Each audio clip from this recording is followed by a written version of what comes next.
Welcome back to the Think Bigger Real Estate Show. I am your host, Justin Stoddart. Today, we are talking about differentiation. It's a very competitive market out there right now. There are fewer sellers than what real estate agents and consumers would like. So how do you stand out in a crowded market? How do you stay top of mind and in a way that the consumer believes that you're actually going to be able to deliver a better result than the next guy? That's today's topic. Before I introduce today's guest that's an expert on this, I want to remind you that inside of the Think Bigger Real Estate group on Facebook, we go deeper on this conversation. You only learn so much by listening. You learn best when you start to engage, and that is where we go to allow you to begin to apply these topics and go deeper on how you can implement them into your business. Today's guest, his name is Jason Shulick. He is a return guest on the show. I had him back because I feel like now more than ever, agents need to know how to differentiate. Jason, thanks for coming on the show today, my friend. I appreciate it, Justin. Thanks. Yeah. Let's talk a little bit, Jason, about, first of all, maybe your background, and then we'll get into a little bit about what you do and how you help agents. So obviously in the past, I know you spent a number of years really going in and taking financially distressed companies and fixing them, right? Putting them back out into the market. I would imagine that in that process, you had to really understand what was happening, not just at the micro level, like their economics, but also the macro level. What's happening at a global scale that affects this particular company, how we position it to where it has the best chance of succeeding and succeeding big. Is that true? That is correct. We would look at stuff from, what's happening with the economy to some, maybe even stock market, depending on what's going on there, because you do have different fluctuations in both the economy and the stock market that may affect what's going on with the business, because you're going to look at your supply chain and see how that's affecting you and how you're going to manage your business, especially in a distressed business, because you're dealing with very little money and you're having to fix it and then sell it off. Because you want to see how much money you can generate from the company to get the lenders and all the equity people their money back in order to go ahead and get good returns.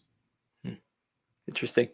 So you obviously study the markets at a very deep level, right? What's happening locally, what's happening nationally, globally, and how all those things interact to set up an environment that's either conducive for success or not conducive for success for a business, right? Correct. So go ahead. No, please. So as we say is, when we're looking at all those factors, you're looking at political, you're looking at geopolitical, you're looking at, as I said, financial here. You're just looking at a whole different factors in order for companies to survive. And something that we can get into is that, while you're at these companies, we always notice that they were always data rich, but information poor. And, you may have the data inside the companies, but you need to be able to understand what that information says and then pair it with the economic realities of where you're at. Just for instance, like last year when COVID hit, you had to look at a totally different perspective of life for the company that we were running as an aerospace company and say, okay, what's going to happen? We're building parts for airplanes. Clearly, you're not going to do air travel during COVID, and how is that going to affect the outcome of this company that was distressed, and what kind of return can you get if you go ahead and sell it at that point? Interesting. So that skill set, again, I think, although real estate agents might be saying to themselves, like, thankfully, I don't have to do that kind of work. However, I want to pose this possibility for you. Yep. That imagine if, when you speak, the agent next to you, all they do is they put out recipes. Now, nothing against the recipes. I know some of the agents out there that are listening to this might take offense to that. But here's my point. If you're all about cooking and you're like masterful at that, then you should be the recipe person, right? But if you're not, and you simply took a template from the person down the hall because they did recipes and you could care less about cooking recipes or football schedules, right? We think about all the ways that real estate agents stay in contact with their people. And they may say, like, I care less about football, but my clients like it. Right. I think we're moving past that era in real estate where agents that are succeeding at a high level can't just use templated information that doesn't actually move the needle for the client when it comes to things financial. Now, I still think you need to be very relevant when it comes to helping them live a good life and have a good lifestyle. But if everything that you're putting out there is unrelated to their money, unrelated to this being potentially the largest buying and selling decision and transaction of their life, I think you're becoming disconnected with the value that people actually care about, right? Or the value that really moves the needle for them in such a big way that you'll be referred to people and people will always come back for you. Any thoughts on that, Jason? I totally agree with that. And that's kind of something why I designed what I did with This Week in Money is that, not only from transitioning from companies, but transitioning just to people in general. Most people I've noticed over time have a hard time understanding money. Unfortunately, they don't teach you anything about this stuff in school, what's happening, what it means, and how it can affect your money. So I had a bunch of real estate people actually come to me and say, this is a great tool for us to use here down in Phoenix because we actually get a lot smarter from the information you provide us. And if we're smarter, that means we can educate our buyers a lot better. And we're looking out for their best interest in the long haul and everything that's going to affect their transaction, such as now. Obviously there's no supply, so people are paying through the nose right now, and everybody's just trying to find a house. Well, that may not be the best thing. It's just to go buy any house just because you can afford a house.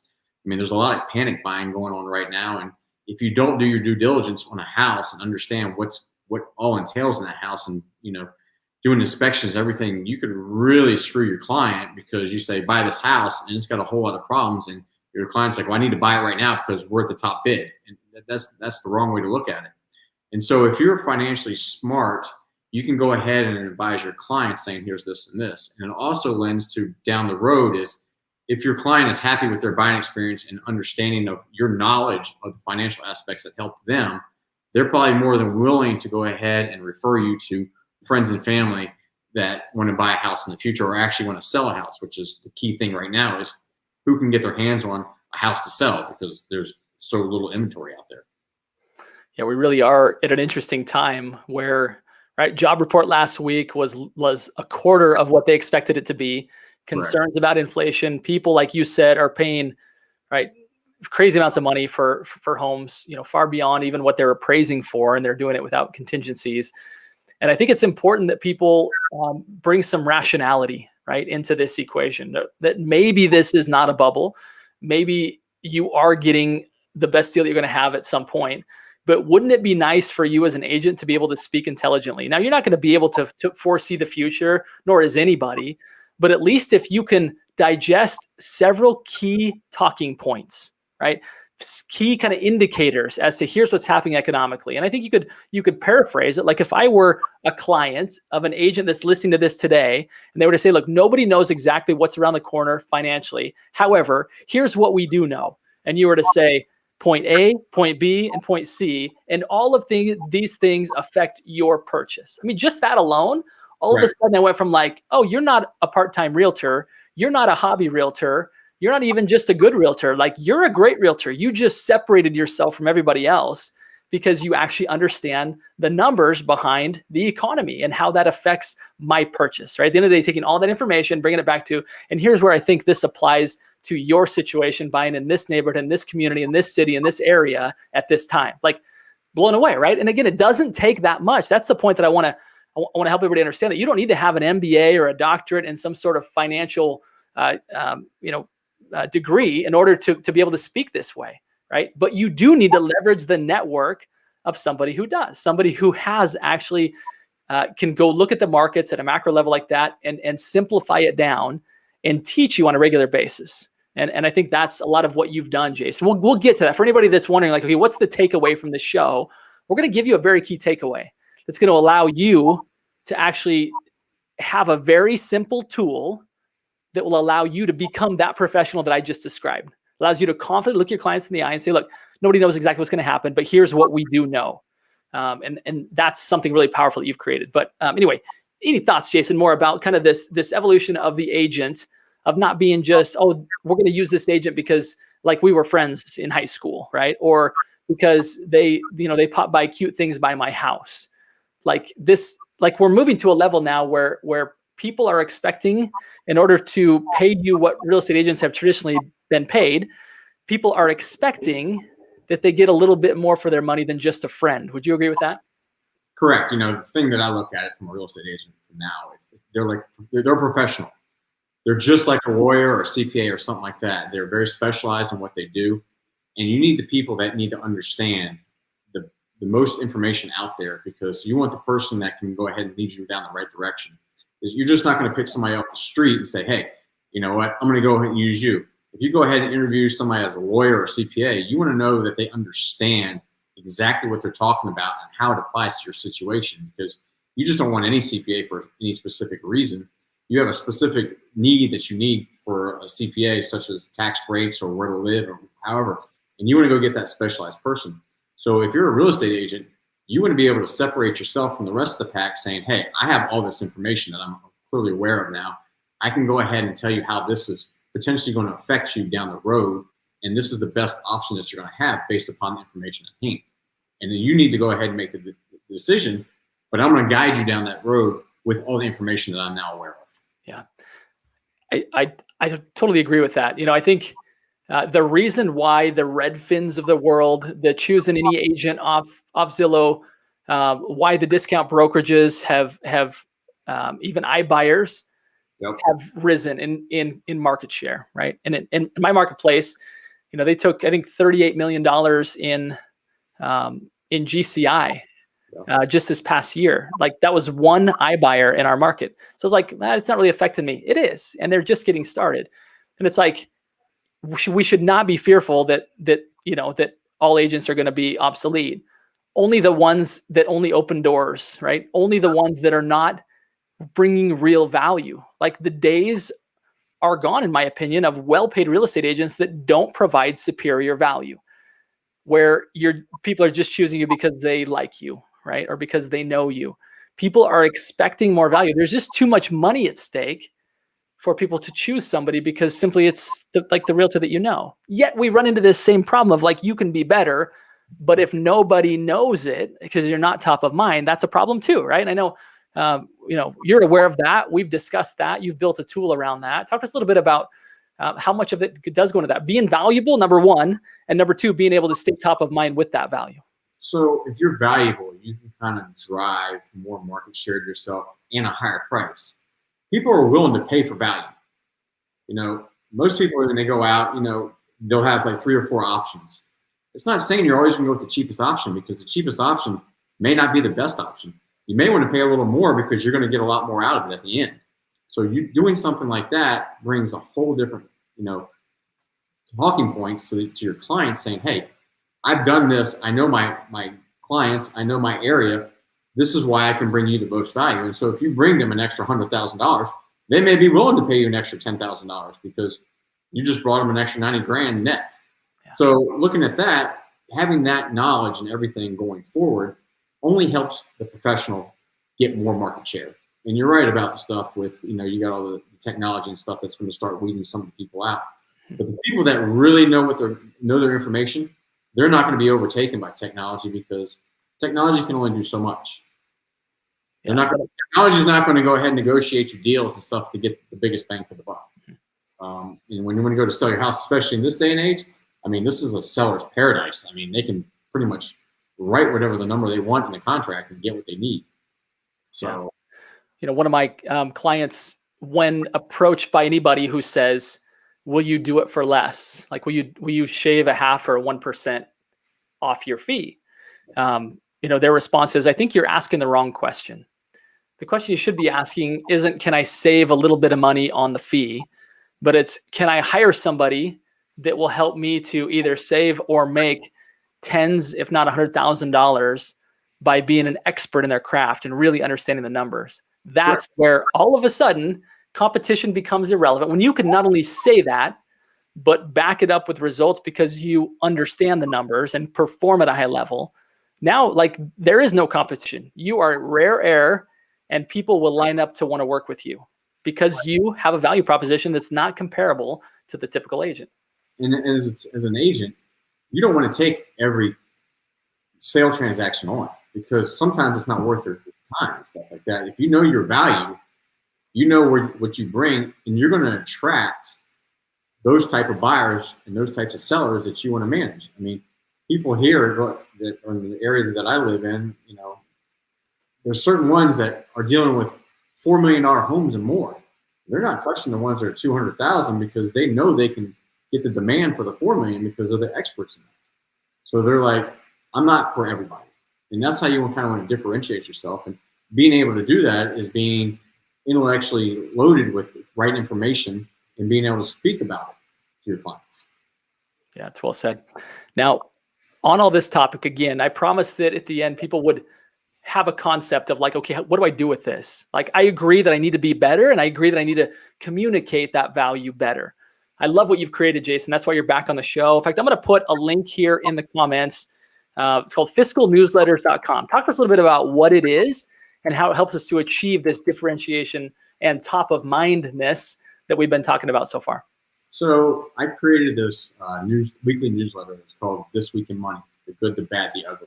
And basically what I do is I go ahead and summarize the top stories from the finance industry every single week, and gives the overview of saying, this is what happened, this is what it means, and this is how it potentially could affect your money. So pay attention to this going down the road. And kind of like the buffer, or the person that goes ahead and sorts through all the news to say, okay, what's really important? What do people really need to see? And how do they need to understand it? As I said, I go back to a lot of my friends, they don't understand money because nobody's really taught about it. So it's kind of looking at, okay, what does this information mean to me in the real world? So I go ahead and do that every week, picking out stories that are good, bad, and ugly. And I go ahead and I've created this letter where, as an individual, you can go ahead and subscribe to it. And what I'll do is it's got the top section, which is the good, bad, and the ugly. And then starting around the 1st of June, I'm adding a section in where I'm going to go ahead and deep dive and do a big analysis on 1 to 2 stocks a month, because my current readers, like, we would love to have this information so that we can understand what's going on in the stock market if we want to do some long-term investing. There's also a version of this for the professionals that want to go ahead and get more visibility to their clients and not only gain intellectual knowledge. They can go ahead and sign up for it based upon the number of emails they want to send out. It's a different price level. But they also have the option of excluding the stock part. And the thing that I did with this is, in order for these people to gain more visibility, because real estate is a relationship-driven business, and you need as much visibility as you need as much publicity. You can never get enough of it. And I've had a couple of real estate agents come in and say, I miss out on 1 to 3 deals a year because I'm out of sight, out of mind. This tool allows you to go ahead and send this out to all your clients. It allows you to brand it as yours. So you put your photo on there, your logo for your company, your contact information, and it's got your social media accounts, which you can upload your Twitter, your LinkedIn, your Facebook, and your Instagram accounts. And people can go ahead and click on this every week and read this stuff.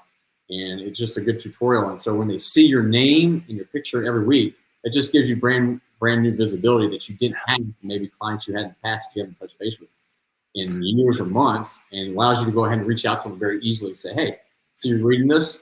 By the way, are you in the market for selling or buying your house? Because I'd love to really help you out. And, let's go down this path. The same thing with mortgage brokers. They have an opportunity to go ahead and reach out to past clients and say, I can help you out now, because they know who's been reading these newsletters and say, okay, we loaned you at this, and we can get you a new loan at this. We can save you $500 a month. Give us a call. So it's really about a visibility and an intellectual issue that people can gain knowledge and stuff, and they can go ahead and speak intellectually and then grow their brand. Yeah, it's great. So again, 2 options, right? You receive the newsletter yourself, you have the talking points, copy and paste the bits and pieces, or what Jason's saying is that there's another option that allows them to do it for you. Here's my list, send this to them every week. Now, people might be saying, an email every week, that sounds like a lot. I'm going to tell you, the people that I follow in business, I get daily emails from them. And you might be saying, like, holy cow, I couldn't handle that. I only handle it from people who bring me value. Like, when I see that name, I jump to it. I want to read it. Why? Because it's valuable. So for you to send out an email once a week, I'm just telling you, in this day and age where it's noisy, right? You might be saying, I don't want to be part of the noise. Okay, then you're going to get left behind. People aren't going to remember you. Okay, and this is just one way in which you can up your game without saying, like, boy, I don't have time and capacity to draft 1 email a week to my client base. You don't have to. This is a way for you to do it and differentiate yourself as being a true financial professional, understanding the fact and relaying and conveying the fact that you understand that you're dealing with people's most important potential purchase transaction of their life. Like, when you start to send out the information, you start to brand yourself as somebody who really understands money, and that's one of your value propositions, is being different in the sense that you're not just the friendly realtor that drops by cute gifts once in a while, right? Now, you couple that, if that's your thing, you couple that with this financial strategy, I think it's really powerful. I'm not down on anything that's working for anybody. I'm just saying, if that's all that you're doing and you have really you're not branding yourself as being a financial expert, I think you're going to start to lose business to those that are. This has been super insightful, Jason. Any final comments as we wrap up here, thoughts that you have that you really want people to kind of understand about either what you've created and or how they can apply it, or any closing thoughts? Well, the thing that I just want to say is that I wrote this letter for people that just don't understand money, to be able to understand it, to make their lives better, so they can go ahead and make wiser decisions personally with their own money, not only instructing people that they may have clients and help them out. And that this letter also helps the professionals provide a value to their clients, because everybody that I've talked to and all the people that read the letter now love the information that's there. So it's providing a value to them, because they're all like, I didn't understand this. I didn't know this before. And you know what? You're sending it to them. It's very cost effective. It helps differentiate yourself, and it just creates more visibility for you. Not only bringing more information and knowledge to yourself, which you can use yourself. So it's really about helping everybody out and just trying to make sure that everybody has time. It's only about a 10 to 15 minute read in the morning on a Monday morning or so like that. So it doesn't really consume a lot of your time. It's supposed to be quick and fast, point to point. And this way people want to sit there and read it. I love it. It's great stuff, Jason. That's why you're a big thinker, is you're helping elevate the value proposition of real estate agents, especially at a time when the economy has a lot of question marks. People have a lot of question marks about the economy. And yet at the same time, real estate agents are wanting to differentiate. Like, what a perfect combination. People have questions about financial items, like financial matters, and the real estate agents need to differentiate. You couple those two together. That's what Jason's packaged up for you here and allowed you to differentiate through stuff that people care about, that matters a lot. When people are paying over asking price as much as they are, it matters a lot. This is important stuff, people. And I'm grateful that, Jason, you've spent the time, created the expertise, taken your years and years of history and brought it into our industry. It's awesome. Thank you so much. Justin, I appreciate you having me on. Yeah. My final request of everybody listening here today is it's time, folks. It's time to go think bigger. And Jason, thanks for helping us do that today. And we'll talk soon, my friend. Sounds great. Thanks.